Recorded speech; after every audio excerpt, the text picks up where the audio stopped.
right, so we're back again at Carrie's Build Weekend. It's been a great weekend so far. We've talked about things from, we had the introduction, we talked about overall concept designs, we talked about the skeleton concepts, the printing basics, and now we're going to move into the casting of some of the parts that some of the club members are currently casting for purchase, I guess, so that you don't have to print them or cast them yourself. But we thought it'd be a great idea to show you guys what we do in case there are some things that you want to cast. And that can go from anything from the BB-8 parts all the way up to, we've also got Brad with us that does full halo helmets. He'll talk a little bit about those. We'll talk about the chemicals that we're using, the mold materials, silicones that we're using, the materials that we do for the casting, some of the casting methods. A lot of that will go into tomorrow's. Tomorrow we'll do casting of some of the parts. So today will just be focused on what we do to make the particular molds that we're using. I'll be going through some of the silicone mold making, and then Brad will be going through on how we use some of the clays that are out there to use. So the first thing that you want to do on your casting is that you want to have a part that you want to try to get it as finished close as possible to where once it's cast you do not have to do any additional work. So you can see that this one has had all the inners filed down. This one is actually a little bit more detailed than what any of the club versions are, but I thought it added a great aspect to the eye that you can actually get to the fine lines. Most people will never notice that, especially standing from this distance. I mean, it's all stuff that us OCD people do, so I'm one of them. No idea what you're talking about. Carrie's not at all. Right? Really? So the first thing, some of the things I use for the mold itself, I use a foam board that has the paper wax coating on it.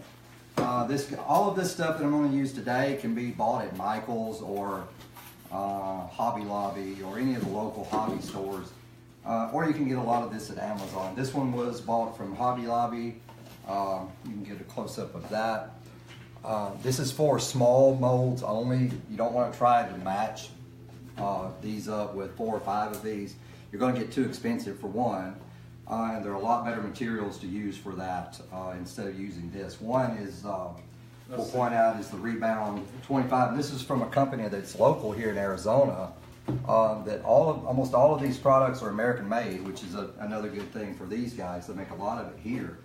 A great company. They have a lot of good YouTube videos. So this will get you started and interested in it, and then go to this if you want to do something different or big, or learn how to make glove molds for doing one-piece pulled helmets instead of having to do multiple molds.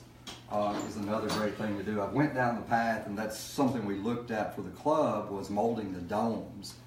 And I actually think Mike Cena's working on that currently again to try to find some other chemicals that we can use to create a strong dome and light at the same time. Again, it has its place to use it. It's really good for doing certain things. For doing other things, it doesn't make sense to do it. And that's another thing I failed to do, is let you guys know some of the failures that we have had. That when we tried to cast the dome, we got them really light, but all the chemicals that we could find to use to cast those with were fragile once you got them that thin. You needed to cast them 4 or 5 layers thick, and then they got too heavy, and it was past what we could do on a 3D printer. Didn't require any finishing, but it was still heavier than what we wanted it to be. So to start out again, you want to create your part, get it as sanded as possible so that when it's done, it's going to come out exactly like you fix it. If you still have sand marks in the part, you're going to get it in your mold, and when you cast it, they're going to be there. So get it as smooth as you can. Part prep. So then I'll cut, what I'll do is I'll come up with what size and also capacity. You always want about how much you're going to use, because that's money for one. And you don't need it. The bigger the mold, the harder it is to store and all that sort of stuff. So try to make your mold small. There is a fine point. You don't want to make it too small, because if you do, then your walls are too thin for what your part is going. And when you pour it in there, it's basically going to blow it out, and you won't end up with the same size part you have. So again, that's a little bit of a learning curve. So I'll create a box. Basically what I'll do is cut the foam board. Make sure you've got good square edges on this part, because if you do not seal this thing up, it will leak. The stuff is really thick, but it finds its way into every little hole that's there, and you'll come back and all of your stuff will be leaked out all over the table, and it makes a big mess. So try to keep everything nice and square, make good straight cuts, use a straight edge razor blade to make your cuts. Be careful, don't cut yourself. And then, so once I get the box built, I'll decide what size I want to build it, and then I take and cut the box to fit as tight as I can around the bottom piece that I have that I'm going to glue the part into. And then I use hot glue to seal the inside up so that you're not going to have any leaks, so that nothing can go through. Depending on what I'm doing or how big it is, I'll turn around and do the bottom also. But you want to make sure that it's going to be able to sit flat. So the next thing, one thing before you make the box is deciding how you want to pour your part. What orientation it needs to set in your silicone. And what I determined that on these, I wanted the top details to be perfect, so I'm going to put the bottom down, so once it's cast, you'll be pouring your mold material into that, and this side you don't care if it's smooth or not, so you don't have to worry about the finish on the top surface.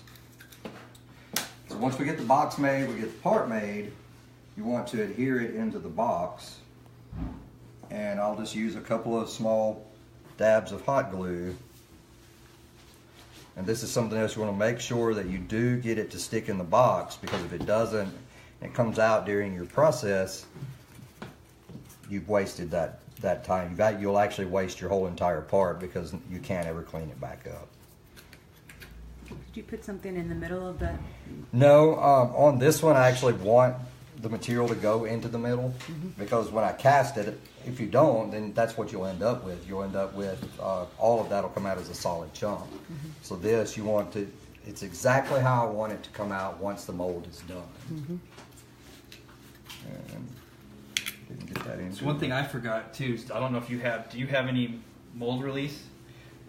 I've gotten to where I don't use mold release on primed PLA, because the silicone it lets go of almost everything once it's done, and even on the little fine details, I don't use mold release. Yeah, I forgot. Can you tell us how you prepared the parts? This one is a 3D printed part. So I 3D printed it, this one's in PLA. Took the time to clean all the lines up the way that I wanted it, and primed it, sanded it down, and got it as slick as I could on priming that. And we'll go through some more on the painting basics. Any primer? Yeah, this one is primed. With Any Just type of standard, primer? any paint, really anything you want, just whatever primer. This was a sand fill primer. Have you found that maybe a glossy paint works better than a matte? The only reason I don't do that is just it's more time, but it will work. It also better. depends. I mean, I don't mean to cut you off. No, that's sorry. fine. For a bigger piece, I'll coat my Halo helmets in like a crystal clear or something to give a nice finish? not necessarily a finish. Sheen, glossy. Yeah. Places where silicone won't try to, little details won't try to get stuck and grab. You'll have that kind of cleared off that way, because when we start doing parts for my helmets and stuff like that, I have texture, I use texture paint and then clear over it so that the silicone doesn't try to grab that texture and pull it when you demold it. That's what also I was asking Matt about mold release. It's almost like a wax. It's like a spray on wax to give you a layer between your prop piece or your moldable piece that'll peel out. You're not going to be fighting against, for some reason, they don't want to let go. And then that's where you start losing detail or back and forth on that, because it's not a crisp, like a crisp barrier on it. And then, luckily, we're doing just 2 box molds that are kind of just pour on the top and you're done. If I grab my Halo helmet, one of the Halo helmets is I usually do. We do 2-piece molds. So if I don't mold release that edge where the 2 pieces of silicone meet, I'm never getting that apart ever again. You will have to do that. That is a silicone bonds to everything, or bonds to nothing except silicone. Okay. So, and then that's where you get to the point where that's a whole different ball of wax. The mask making is a whole other learning process. But again, Smooth On has done a great job, or Reynolds has done a great job on showing us how to do that, and that's where I learned a lot of my Yeah, information. that's where I did too. You could also call them, ask them any questions. They're great to deal with, great customer service. So we've got the part inside the mold. We've got it nice and secure. So then we'll start the chemical mix. So this stuff is really sticky. It's silicone. It gets everywhere. So whatever surface you do it on, prep your surface, wear gloves. If you have an apron, you can put that on, but you will ruin it. If you get it on there unmixed, it never cures. So that's the problem with it, and it gets everywhere. I have one I've quick done it. question. Martin's asking, does spray wax work better than brushed on petroleum jelly or Vaseline? The complications I've noticed is I've always used the mold on or the mold release that the guys at Reynolds Materials that I talk to locally here have.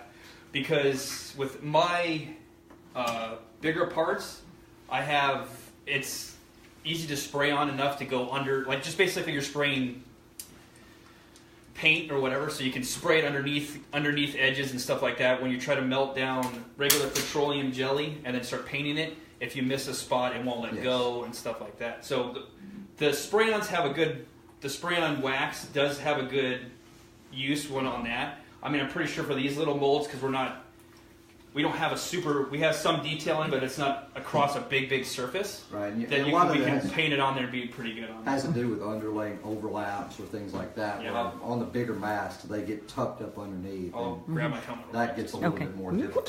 Sorry. Another good thing about the waxes is that they will make your mold last longer. So when you go to start casting the part, use the spray-on stuff and follow the instructions. The biggest thing they say do is spray it and then use a paintbrush to paint around it, basically to spread the stuff out, and then you'll go back and you'll spray it again. Again, it's a little bit of time consumption there, but in the end, if you can cast 50 or 100 of these compared to casting 8 or 10 before you ruin your mold and have to do it all over again, it's better to take the time and use the materials. Yeah, and that's exactly where we're talking about having a clear surface. This is actually sanded to probably 2,000 grit sandpaper on where I need it to be smooth, and then shot with crystal clear just to give that extra seal up kind of thing on that. And then, like I said, with mold releases, this texture paint over here, if I don't have something like with a mold release against it, it won't come off as easy as I'll get stuff that will get stuck. And then that regular, the texture itself. Okay, and mold release is kind of just like paint, so when you spray you'll orange peel it sometimes. It won't if it's not clean, so that's where brushing it back over and then respraying it sometimes will capture that, where it'll release a lot easier. On the mixing of the materials, just make sure you follow the instructions. If you don't, you just mix something. If you don't have enough of one of the other, you can actually ruin your parts. And you basically got to start all over because you can't get the stuff clean anymore to be able to make a clean mold again. So on this one, it's a 2-to-1 mixture. 2 ounces to 1 scoop. So I try to find a way to preserve the container that it's in, and it's always never possible. No, that was silicone. And that's where the difference of types of silicone you can get to, and that's like a whole nother. We can go for hours on it because of shear strength, the rigidity of it. Some of the stuff, like I've made helmets or molds out of the Rebound 25. It's got a lot more flexibility, so I can actually pull it over this visor if I needed to or something like that. If you're making some smaller box molds, there's great pourable silicone. If you have a really tiny detailed object, then you don't have a degasser to degas the silicone to get all the air bubbles out. They have some better ones that take a longer time to cure, but with that longer cure time, they're supposed to be able to let the air bubbles get up to the They'll surface. float to the surface. So there's ones that are 20 minutes, 6 hours, depending on what it is. Yeah, and this is a 24-hour cure on this. Oh, that one is? Yeah, for the mold.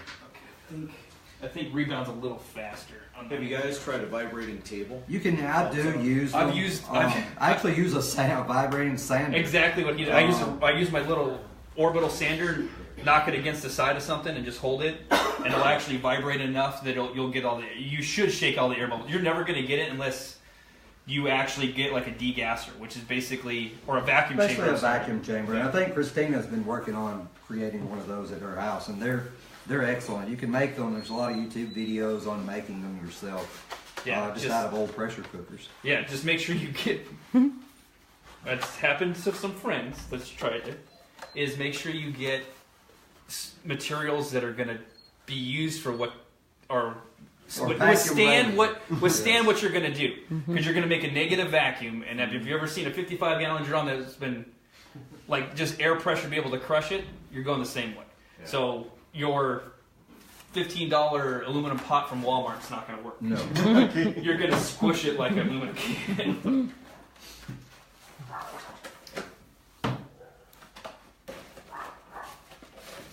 So now you're trying to evaluate what you need to pour in the box to fit it up. So that's 2 to 1, right? 2 to 1.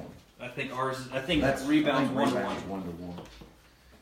Looks like you're doing 4 scoops. Yeah, so I'll do two cups of. It's like raisin bread. Yeah. 2 scoops. 2 scoops. And actually, the mixture is not. I guess it's not 2 to 1 really, because it's 2 ounces to 1 scoop of their material, which I can't remember what the other thing is. So follow the directions on the part. Yeah, the They'll more come with it, and they'll tell you. Rebound is a lot easier. The more you can get to the precise mix, the better off you're going to be. Yeah. I You mean, can use scales to get a lot more precise. some of them, depending on what material you use, some of them are more finicky. Like if you're off by an ounce, you'll never get it to cure all the way. Some of them are like, okay, you know. As long as you're in the ballpark, it's kind of that way. But always read the label. Make sure to shake everything and mix it up, because even on rebounds, they all recommend, and you can say, well, you know, shaking is putting air bubbles in, it does, but if you don't, your chemicals aren't going to mix correctly, so it's just one of the things you have to do. I feel like I'm a mad scientist. This is cool. I'm looking for the smoke. Well, you have cool pink stuff. We're not making meth. That is not. Wrong form. If that's the class you were looking for. Please step out. Please seek help. You want some popsicle sticks? Yeah, yeah. Yeah, I got them. I found them. Karen, did you? Yeah. My box of stuff. Hiding deep down below. And then again, make sure to mix everything. Know your chemical you're working with. Some of the casting materials we'll work with tomorrow, the actual mixture time you have on some of those is 30 to 60 seconds. So yeah, I mean, because your setup time will be 5 minutes, and I mean that's it. Some of them, the one that I use at home, sets up in about 3 minutes, where you can't even pour it anymore. So you've also got to watch the amount of what you're going to pour. So, you know, if you were going to pour 3 or 4 of these, you're not going to make it. You know, by the time you mix it up and try to pour one and get to the other one. We'll go a little bit over that tomorrow. Is that your casting plastic you're talking about kicks off? Yeah. That's the same stuff I have over there, that 65D. Yeah, the 60, yeah. And with some of them, you got to also plan out your mold of what you use, because some of them are thermal kickoff. Yeah. So I've done I'm just saying out of experience. Some oil-based clays don't like it because it gets enough hot that you'll actually leak your mold because it'll melt the clay out that way, or distort your part if you're just using it if you're using the clay as a mold itself. So, what consistency are you looking for? Does it get shiny? Or? I'm looking for colors when I'm looking for on these, yeah. and that's why they make the 2 different colors, so that you can still see some of the marbling in there.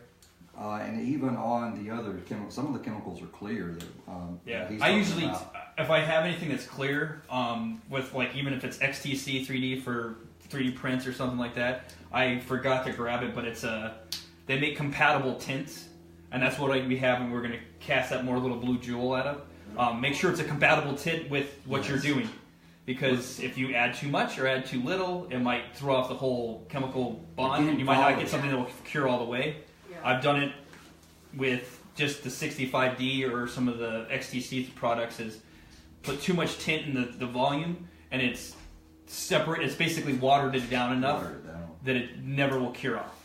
And so with that, And by the time you spend the time to make one of these molds and you do that and you ruin that mold, it's horrible. I have done it.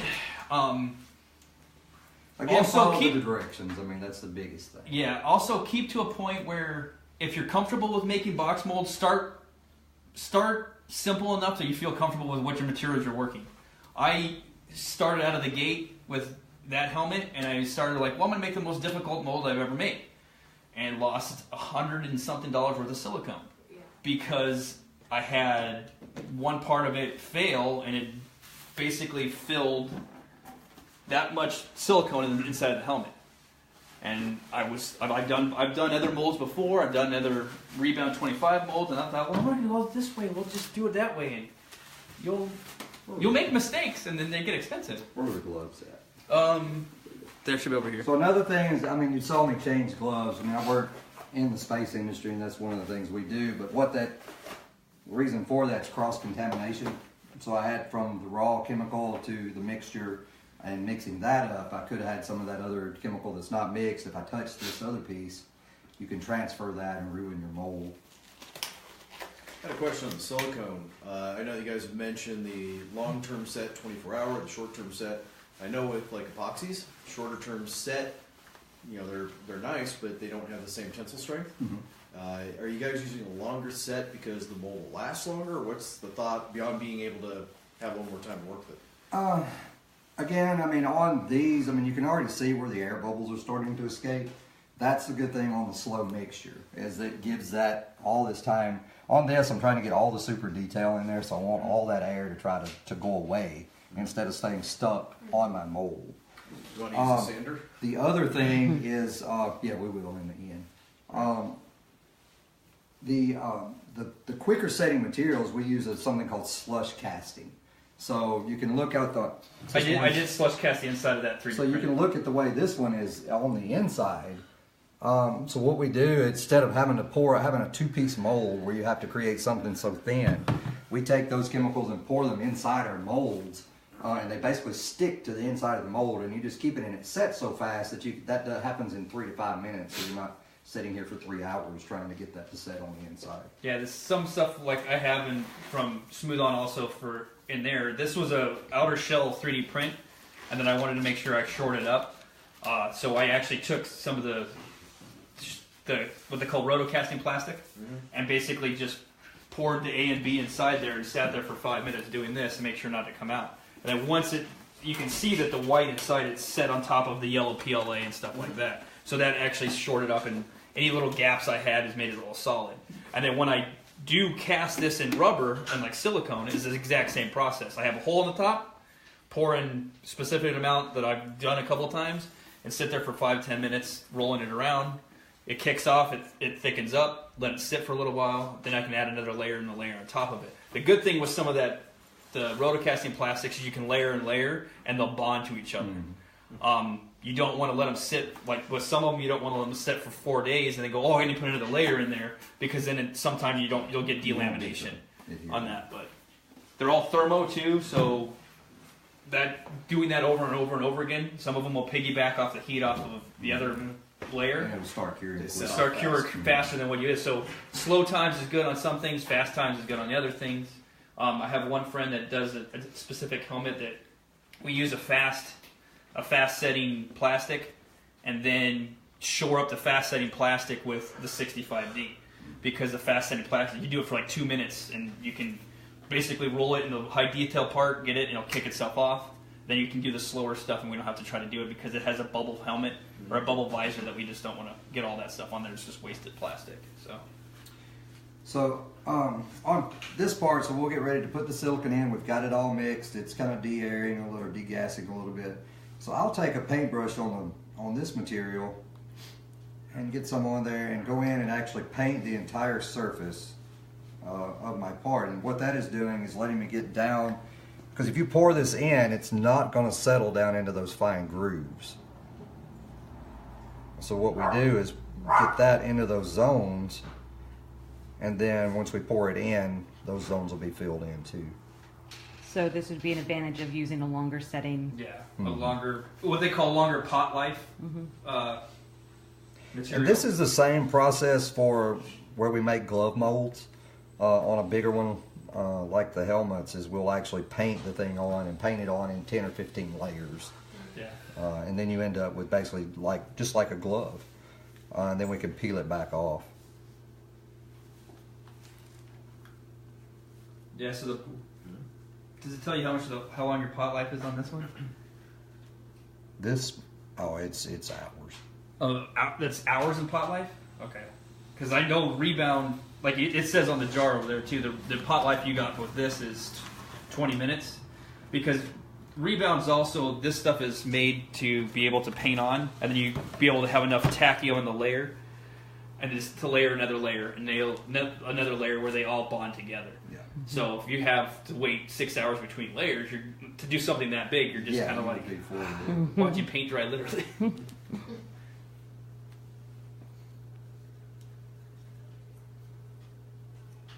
Then again, I'm just worried about doing the part, not the interior of the box. Yeah. So it's what they call, most of the time they call like the print layer. So you want it smooth or thin enough that it will grab the detail. You're not just globbing it on there so you get trapped an air bubble or trap something where you kind of like, especially in that small detail on the part of the hollow that we want, the little up and down. Little teeth, yeah. Little teeth, so it's good to paint it in there. That's the same thing with some of the details on the helmet. And you'll see me do the same tomorrow with casting these as I actually paint them in. Or you use basically the 65 and paint it in there? Paint it in initially and then pour it in. That's good. And even on the BB-8s that I was doing that too to get the fine detail in the lines, because just casting it in, those lines were so thin that I painted them in, and that captured all the detail. And that's something I was looking into too, doing, not to be jumping into Halo stuff, but like for our Halo battle rifles that are Spartan size about this big, if I casted it as a solid piece of plastic with that A and B plastic, the thing would be heavier than heavy. So roto casting and painting in, and then joining like a 2/2 of a mold together, and then like putting a quick little roto cast in there will box up the two sides of it. Then you can use some from these guys at Reynolds and stuff like that, some expandofoam, and it's made to expand through that way, so you can have a sturdy, strong part. Outer shells are strong, but it's like the infill, and then you have a lighter infill, so you're not carrying around a 15-pound battle rifle, even though you're in armor and stuff like that. So once you get everything painted around on the inside, you can see now I'm not going to get any more air gaps around the details on the top. I'll take and pour it in around the edge. It's like pouring a good beer or wine. Hey, it's getting close. Yeah. It's almost 5, right? It's almost 5. It was 5 o'clock in Europe. Just turned Yeah. 5 o'clock right now. So then I'll let that roll so that whenever I put the glue in, there was a little spot on the bottom. So what I'm doing is just let that settle around that spot on the bottom. Can you show it this way? Yes. Okay, let it drift this way. Yeah, and that's a pretty good viscosity silicone, so it's got some stick to it. You're not going to like pour it out. Some of the stuff I used for that matrix mold that failed on me, it's got a longer cure time, but it's also got it's a lower viscosity, so it's more watery. So that when I pour it into the top, and basically the mold was like, the helmet was sitting like this, and the mold was like this. I poured it in off of a spout at the top. It would actually go and be able to flow across the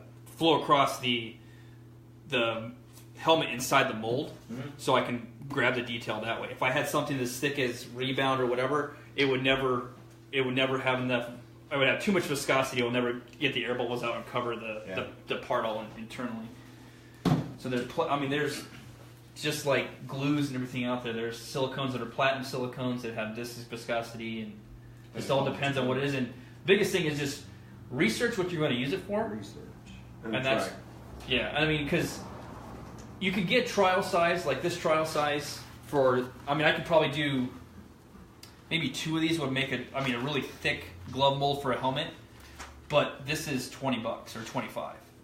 So if you're just going to start getting into mold making, it's not entirely super expensive. With some introductory resins and introductory silicones, but then it's also like everybody's to the point too is like don't want to waste materials, you know. So if you don't, so again, I mean, ease on this into it. one where I filled the center hole. Looked like I got a little air in there. You saw me stick the brush in, so that was basically just trying to get all of that chemical down into the center of the hollow. And now I'm just layering it in. Just slowly coming up over the part. You don't want to do this quickly. I mean, again, it's just take your time on doing it. Let the material flow instead of trying to pile it on top of itself.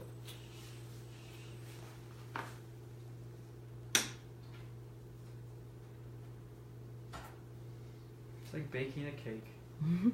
Easy, baby. And there's some people say that to help minimize air bubbles, that you have people that cast parts and they're pouring a stream from like 5 feet in the air to make so like the surface tension's supposed to burst any bubbles as it goes down. But I'm like, if I do this and you shift off that little box, you're gonna be pouring it everywhere. So, do you have a quick sander or no? Yeah. Or do you want to use a Dremel? Do you think a Dremel will be enough? He's got a sander. Yeah, it's right here. It's right behind you. Second drawer from the bottom. Is it labeled sanders? No, but it should be. Second drawer, up one. Right in front of you. Yep. Up. There you go. Nope, not that one. Not that one. Try the next one. There you Right go. here somewhere. I was gonna say, I'm like, there's ones over there. It's like everything's labeled. It's just perfect for feeling. Here's a plug. You got a plug? Stay. You better make sure it's off. Yeah. Vibrate itself off the table. Take the mold with it. Whoops, let's start over. You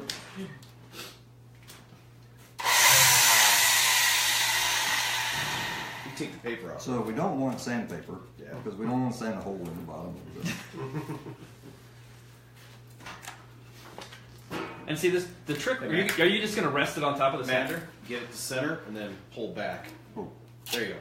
Perfect. we need a class on these too. I do. Sandpaper removal and addition. That's next year. Yeah. It's an advanced course.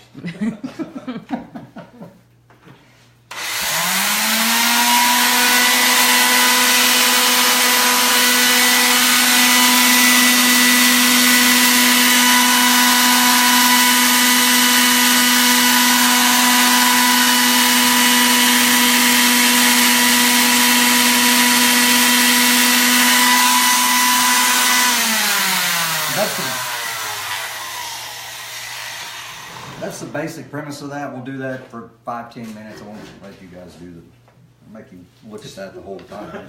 Unless you want to. Hands? No.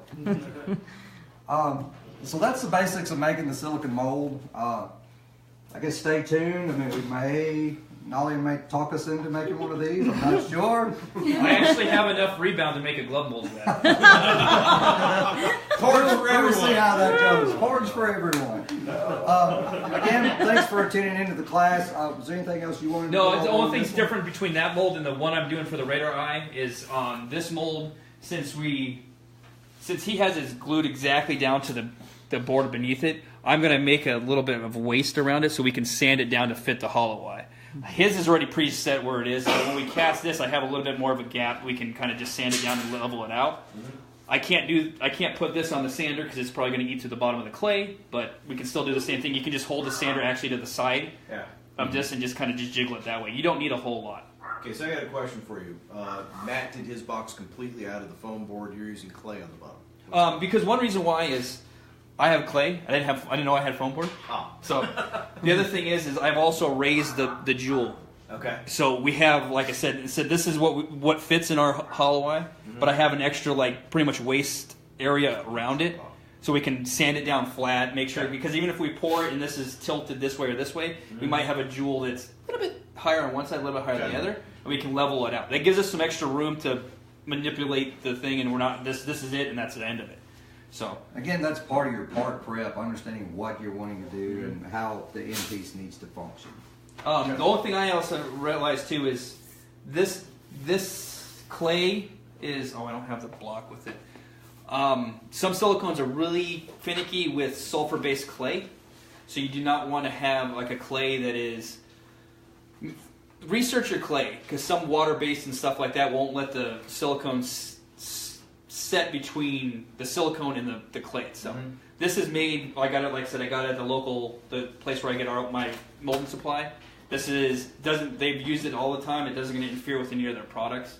I've never had that happen, but I don't want to go through the part where I've had it happen and think, oh, by the way, this clay's not going to work. So I rather research it and find out what it is, because there's a lot of fillers in certain clays, which they don't list on their data sheet of this is what we throw in there to make the clay what it is, but it's not going to cure you against your silicone. So water-based clay too, is I don't use that much because of the moisture in it too.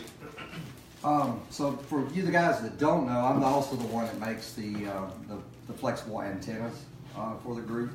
So this is the same process that I've used to make the molds for these. So you'll just know a little bit of what I use to make these things. And everybody here gets one, so yay!